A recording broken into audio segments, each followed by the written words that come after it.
Hey guys, and welcome back to the latest video. Today we are discussing the recent changes within Deku's character, because around Twitter and Reddit there's a lot of discussion saying, oh, Deku has completely given up on All Might, Deku no longer loves All Might, and things like that. And I just kind of want to discuss the psychological changes that is going through Deku, and that in fact, no, he does not hate All Might, as some of these annoying Redditors or Twitter users are trying to say.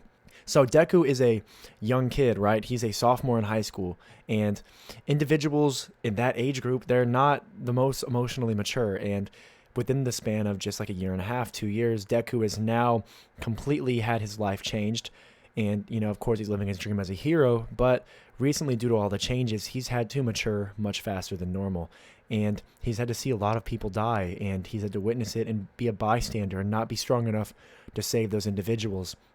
And individuals who are mature, adults, people who have been doing this a long time, some of the heroes, they mentally aren't strong enough. And just imagine yourselves in the case of a 15 or 16-year-old version of you. You probably wouldn't be able to withstand psychologically going through that. As an emotional and psychological response, Deku has now kind of shut others off in order to kind of isolate himself and make sure he's the only one getting hurt. And in the case of All Might, the man he looks up to more than anybody in this world, right? He doesn't want All Might to get hurt. We know All Might is no longer in the form that he once was, and Deku is now carrying on his torch. Deku is completely isolating himself as a coping mechanism for all of the trauma he's endured, right? Deku's obviously not even showering. He's not cleaning himself. He's not eating. These are all signs of someone who's gone through a traumatic experience. And, you know, I'm no psychologist here. I'm, in fact, an armchair psychologist for YouTube, it seems. But, no, Deku is going through a whole of a lot that a lot of the audience isn't fully grasping or realizing, given that it's a anime, right? It's a manga. People don't often consider that some of these characters are much more real in terms of their reactions than we may expect, right? We always expect the heroes to make the inevitable right choices and to be strong in all times, but we need to give Deku his credit, right? He's endured so much, and he's doing the only thing he knows how to do, and that's just isolating himself to protect others and get the job done. But one of the things that I predict for these upcoming chapters in this arc that we're currently on, we've always seen that Uraraka has been a voice of reason for him. And given my speculation at the end of the last chapter, whenever Bakugo was on the phone, where I believe he was communicating with his classmates, Uraraka will hopefully be the one to knock some sense into him.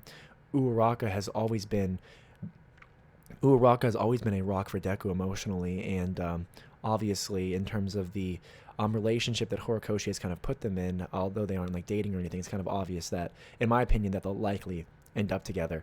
But she's really serving to be the voice of reason. You know, Bakugo, despite him being Deku's rival and right now his Robin to Deku's Batman, as we see in the latest chapter with what the second user said, Bakugo isn't going to be the one to kind of set him straight and be the emotional support that Deku needs. The person who can do that is obviously Uraraka.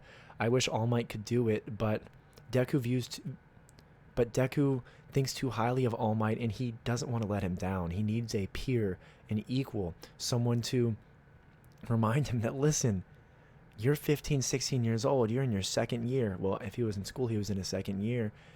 It is okay to have help, and you can't do this on your own. Yes, you're going to be the #1 hero. Yes, you're going to defeat All for One, but it doesn't have to happen immediately. With this psychological change in Deku, what the main thing I wanted to get across is that Deku is obviously going through an intense trauma, immense stress, and I just don't want to see any more of these silly comments on Twitter or Reddit saying that, oh wow, on Father's Day, why would Deku completely abandon All Might? Fools, dude, he's not abandoning All Might. How could he possibly abandon someone he's idolized his entire life, someone he views as a father? No, he's using a coping mechanism to protect All Might. So guys, if you enjoyed this video, please don't forget to drop a like, comment, and subscribe. And as always, I'll see you all next time.